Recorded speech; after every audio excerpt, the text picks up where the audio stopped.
Globalization, that means free flow of trade and services between on capital between the countries.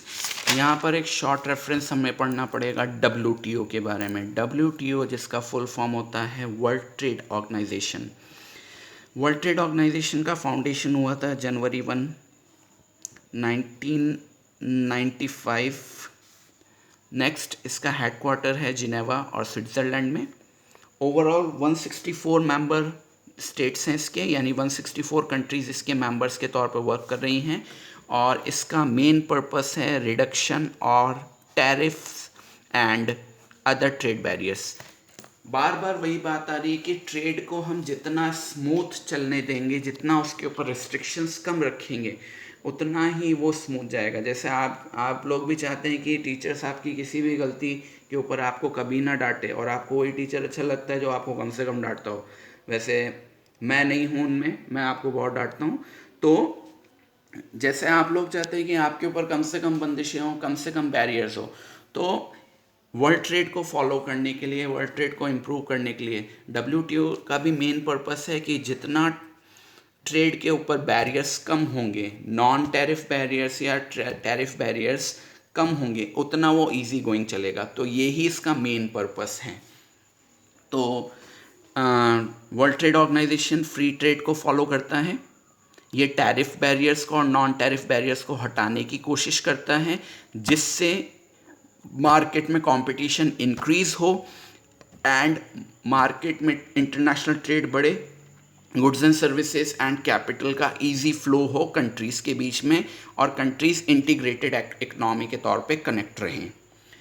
WTO के आने के बाद impact on Indian economy अगर हम बात करें, तो WTO से इंडिया को जो एक्सपेक्टेड बेनिफिट्स हैं उनमें नंबर 1 है ग्रेटर एक्सपोर्ट अपॉर्चुनिटीज़, यानी जितना वर्ल्ड मार्केट के टैरिफ बैरियर्स या नॉन टैरिफ बैरियर्स हटेंगे, उतना हमें इंपोर्ट एक्सपोर्ट प्रमोशन के लिए इजी गोइंग मार्केट या एनवायरनमेंट मिलेगा। क्योंकि अगर outer economies free flow of trade and policies को फॉलो करेगी, तो इससे कंट्रीज़ के बीच में ट्रेड बैरियर्स या ट्रेड के अंदर आने वाले जितने भी अदर कंडीशंस है वो स्लो होंगे या वो लो होंगे, और आसानी से इंपोर्ट और एक्सपोर्ट्स को इंक्रीज़ किया जा सकेगा। इसके अलावा removal of restrictions from multi fair agreements is an opportunity for textile exports.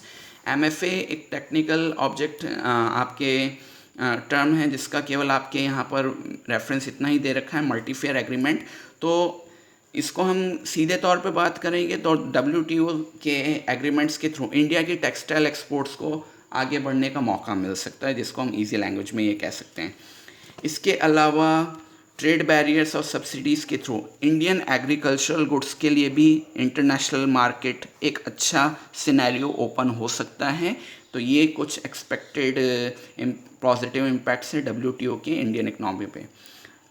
Demerits की अगर मैं बात करूँ तो डीमेरिट्स में थोड़ा सा एक ऑप्शन ये आ रहा है कि इन जो WTO की पॉलिसीज़ हैं वो लेबर मार्केट और कैपिटल मार्केट के लिए बैलेंस लेवल पे नहीं चल रही है।